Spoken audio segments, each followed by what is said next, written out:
ಹರಿ ಓಂ ನಮಸ್ಕಾರ ವೀಕ್ಷಕರೇ, ಜ್ಯೋತಿ ಬಳಿಗಾರ ಚಾನಲ್ಗೆ ನಿಮಗೆಲ್ಲ ಸ್ವಾಗತ. ಈ ದಿನ ನೋಡ್ರಿ, ನಾನು ಸಂಕಷ್ಟ ಚತುರ್ಥಿ ಯಾವಾಗ ಇದೆ, ಕಾರ್ತಿಕ ಮಾಸದಲ್ಲಿ ಬರುವ ವಿಶೇಷ ಒಂದು ಸಂಕಷ್ಟ ಚತುರ್ಥಿ ನೋಡ್ರಿ. ಈ ಒಂದು ಸಂಕಷ್ಟ ಚತುರ್ಥಿಯನ್ನು ಗಣಾಧಿಪ ಸಂಕಷ್ಟ ಚತುರ್ಥಿ ಅಂತ ಕರೀತಾರೆ. ಇದು ಅತ್ಯಂತ ವಿಶೇಷ ಮತ್ತು ಚಂದ್ರೋದಯ ಮತ್ತು ಪೂಜೆ ಈ ಒಂದು ವಿಷಯದ ಬಗ್ಗೆ ಈ ವಿಡಿಯೋದಲ್ಲಿ ಹೇಳ್ತಾ ಹೋಗ್ತೀನಿ. ಗಣೇಶನ ಒಂದು ಗೌರವಾರ್ಥವಾಗಿ ನಾವು ಈ ಒಂದು ಸಂಕಷ್ಟ ಚತುರ್ಥಿಯನ್ನು ಆಚರಣೆಯನ್ನು ಮಾಡ್ತೀವಿ. ಆಮೇಲೆ ನೋಡ್ರಿ, ಸಂಕಷ್ಟ ಚತುರ್ಥಿ ಮಂಗಳವಾರ ದಿನ ಬಂದರೆ ಅದನ್ನು ಅಂಗಾರಕ ಸಂಕಷ್ಟ ಚತುರ್ಥಿ ಅಂತಂದು ಹೇಳಿ ಕರಿತೀವಿ. ಈ ಸರಿ ಏನಾಗೈತೆ ಅಂದ್ರೆ ಸೋಮವಾರ ಮತ್ತು ಮಂಗಳವಾರ 2 ದಿವಸನೂ ಬರ್ತೈತಿ. ಮತ್ತು ಸೋಮವಾರ ದಿವಸ ಪೂರ್ತಿ ಇರುತ್ತೆ, ಮಂಗಳವಾರ ದಿವಸ ಸಾಯಂಕಾಲನ ಅದು ಮುಗಿಯೋದ್ರಿಂದ ಆಚರಣೆಯನ್ನು ನೋಡೋಣ. ನಾವು ಸೋಮವಾರನೇ ಆಚರಣೆಯನ್ನು ಮಾಡಬೇಕಾಗುತ್ತೆ. ಗಣೇಶನನ್ನು ನೋಡ್ರಿ ಈ ದಿನ ಪೂಜೆಯನ್ನು ಮಾಡುವಂಥದ್ದು. ಮತ್ತು ಇನ್ನೊಂದು ಏನಪ್ಪ ಅಂತಂದರೆ, ಈ ದಿವಸ ಅತ್ಯಂತ ನಿರಾಹಾರವನ್ನು ಉಪವಾಸವನ್ನು ಮಾಡ್ತಾರೆ.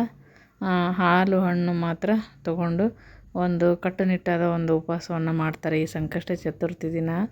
ಆನಂತರ ರಾತ್ರಿ ಚಂದ್ರ ದರ್ಶನ ಆದಮೇಲೆ ಇನ್ನೊಂದು ಸರಿ ಪೂಜೆ ಆದಮೇಲೆ ಪ್ರಸಾದವನ್ನು ತಗೊಳ್ಳುವಂಥದ್ದು ನೋಡ್ರಿ.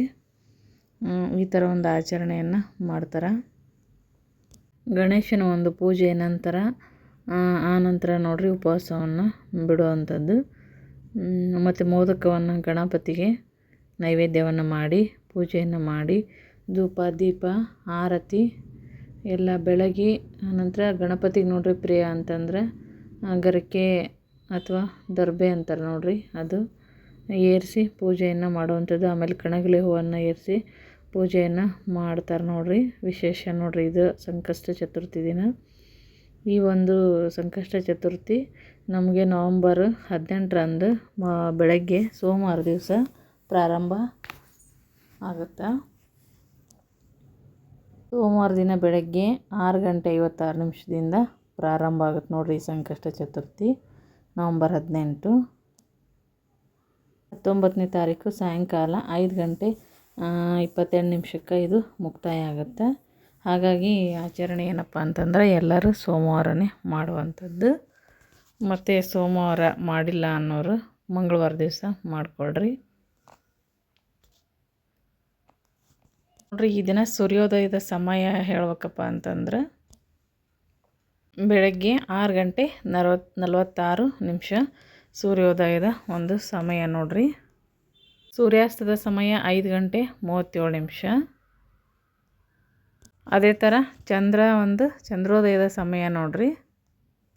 ರಾತ್ರಿ 7:55 ಚಂದ್ರೋದಯ ಇರ್ತೈತೆ ನೋಡ್ರಿ. ಆ ನಂತರ ಪೂಜೆಯನ್ನು ಮಾಡ್ಕೋಬೋದು. ಈ ಥರ ಈ ದಿನದ ಒಂದು ಮಾಹಿತಿ ನೋಡ್ರಿ. ಇದು ಸಂಕಷ್ಟ ಚತುರ್ಥಿಯ ಒಂದು ಮಾಹಿತಿ. ಈ ಒಂದು ಟೈಮಿಂಗ್ಸಿದ್ದು ಒಂದು ಇದನ್ನು ಕ್ಲಿಪ್ಪನ್ನು ಕೊನೆಗೆ ಹಾಕಿರ್ತೀನಿ ನೋಡ್ರಿ, ನೋಡ್ಕೊಳ್ರಿ. ಚಂದ್ರೋದಯ ಸಮಯ ಮತ್ತು ಸೂರ್ಯೋದಯ ಸಮಯ ಅದನ್ನು. ಈ ಒಂದು ಸಂಕಷ್ಟ ಚತುರ್ಥಿ ಮಾಹಿತಿ ಇಷ್ಟ ಆಗಿತ್ತಪ್ಪ ಅಂತಂದ್ರೆ ವಿಡಿಯೋಕ್ಕೊಂದು ಲೈಕ್ ಕೊಡ್ರಿ, ಮತ್ತು ಶೇರ್ ಮಾಡಿರಿ, ಕಮೆಂಟ್ ಹಾಕಿರಿ. ನಾನು ಮತ್ತೆ ಒಂದು ಹೊಸ ಮಾಹಿತಿಯೊಂದಿಗೆ ಮುಂದಿನ ವಿಡಿಯೋದಲ್ಲಿ ಮತ್ತೆ ಸಿಗ್ತೀನಿ. ವಿಡಿಯೋ ನೋಡಿದ್ದಕ್ಕಾಗಿ ಎಲ್ಲರಿಗೂ ಧನ್ಯವಾದಗಳು. ಆ ಟೈಮಿಂಗ್ ಕ್ಲಿಪ್ಪು ನೋಡ್ರಿ ಇದರಲ್ಲೇ ಬರ್ತೈತಿ, ನೋಡಿಕೊಂಡು ಪೂಜೆಯನ್ನು ಮಾಡ್ಬೋದು.